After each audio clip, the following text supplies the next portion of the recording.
Dans le tournoi, effectivement, quand on voit le résultat brut, et on finit, je dirais, 11e sur 12, au niveau du résultat, on n'est pas satisfait du résultat parce que quand on va dans une compétition internationale, c'est pour gagner.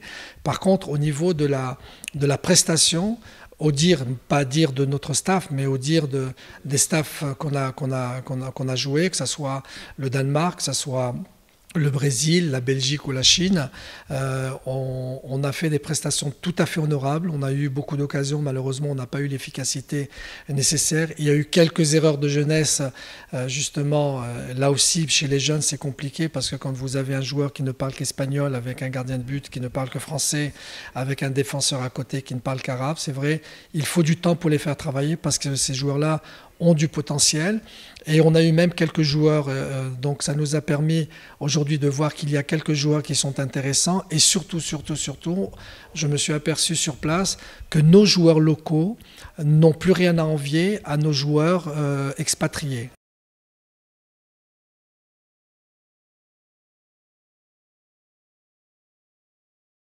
Ce que j'ai expliqué, les éliminations au niveau pour la CAN, elles ne datent pas d'aujourd'hui. On essaie de corriger, on essaie de voir où sont nos lacunes pour essayer de se renforcer. La seule chose que je peux vous dire, c'est qu'aujourd'hui, on progresse énormément.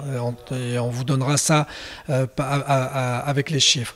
Je me rappelle déjà, quand je suis rentré en 2007 avec l'académie, je suivais les équipes nationales parce qu'on a fourni un certain nombre de joueurs avec les équipes nationales de jeunes. Je me rappelle que sur les 3 premières années du fonctionnement de l'académie, on a fourni plus de 38 joueurs dans les différentes équipes nationales, des moins de 17 ans jusqu'au moins de 20 et moins de 23 ans. Donc on suivait les matchs. Bon, il y avait des joueurs bien sûr qui étaient titulaires, d'autres qui ne l'étaient pas.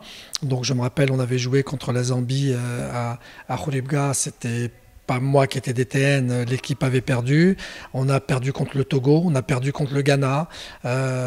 Et on va sortir le fait que on a été en Coupe d'Afrique, on a joué avec la Coupe d'Afrique, avec les U17 à l'époque de Piverba Kitanami. Et puis l'équipe des U23 qui s'est qualifiée pour les JO. Ce qu'il faut savoir, ces deux équipes-là ne sont pas passées par la phase des éliminatoires. Elles ont été directement qualifiées à la CAN. Nous, ce qu'on souhaite aujourd'hui, c'est se qualifier à la CAN par les éliminatoires. Donc ça veut dire que depuis, je crois, 2009-2010, quand on est passé par la case des éliminatoires, on n'y est pas arrivé. Quand je vois les éliminations, quand je compare l'élimination d'avant et l'élimination d'aujourd'hui, ce qu'il faut savoir, que notre équipe des moins de 17 ans avait passé le premier tour contre la Mauritanie pour jouer contre la Guinée. Et contre la Guinée, on perd 1-0, on gagne 1-0 et on perd au pénalty. C'est-à-dire que pour moi, c'est quelque chose de tout... C'est frustrant, certes, mais c'est le football, c'est-à-dire que si vous perdez dans le match, on peut dire que l'équipe est passée à travers, qu'on n'a pas tenu notre rang. En perdant 1-0 et en gagnant 1-0 et perdre au pénalty, je pense que c'est pas une élimination déshonorable. Donc après, au niveau des résultats, ce qu'il faut savoir, c'est qu'effectivement, il y a le résultat brut, hein, on a perdu ou on a gagné ou on a fait match nul, mais c'est la production sur le terrain. Et je peux vous dire qu'aujourd'hui, la production sur le terrain, en plus depuis l'arrivée d'Hervé Renard avec l'équipe, nous avons quasiment, pratiquement toutes nos équipes sont en train de montrer quelque chose que l'on n'avait pas dans nos équipes de jeunes, c'est-à-dire du caractère.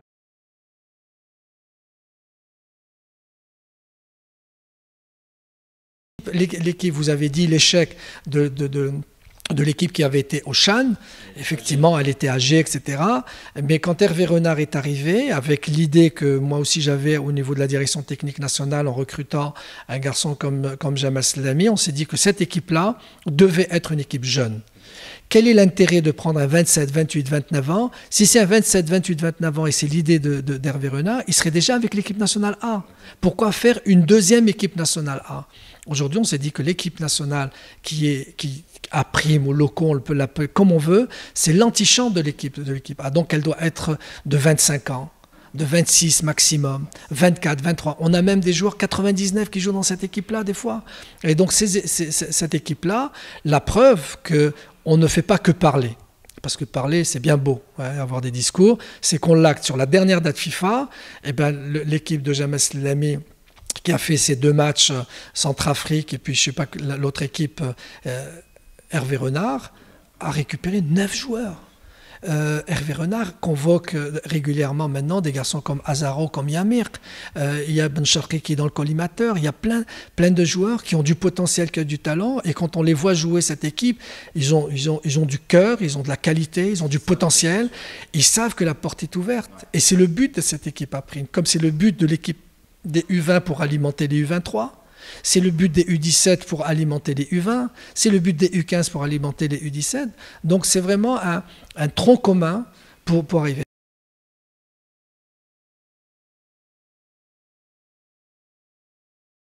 Vous savez, la critique, pour moi, la critique doit toujours être constructive. Critiquer, pour moi, ce n'est pas du tout un problème. C'est parfois embêtant quand ça touche une personne, mais c'est pas... franchement, c'est pas quelque chose qui m'affecte directement. Vous pouvez faire une interview qui est très moyenne, mais je vais dire que vous êtes moyen si vous faites une deuxième, une troisième, une quatrième moyenne. Parce que vous pouvez avoir des faiblesses, vous pouvez avoir un échec quelque part.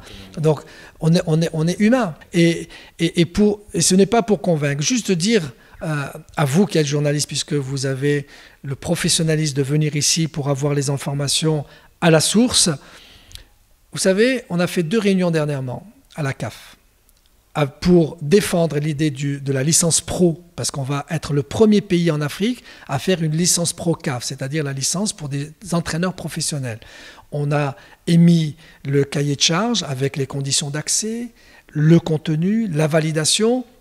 C'est ce programme qui va être diffusé sur l'ensemble de l'Afrique. Vous imaginez que l'Afrique reconnaît votre travail et que nous, on critique, on démolit ce qu'on fait ici.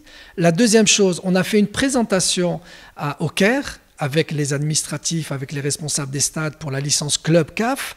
On a fait une présentation de comment on est organisé à la DTN sous la responsabilité de notre président Fouzi Rja et le programme que l'on peut faire au niveau des jeunes pour la formation en donnant l'exemple de l'Académie Mohamed VI. Tous n'en revenaient pas de savoir qu'au Maroc, on avait ça. Et ils veulent tous avoir comme modèle le travail qui est en train de se faire ici au Maroc. Ça veut dire qu'au Maroc, on a du potentiel, on a un savoir-faire, qu'on est capable d'exporter grâce aux 35 ou plus de 35 partenariats qu'est en train de signer le président de la fédération.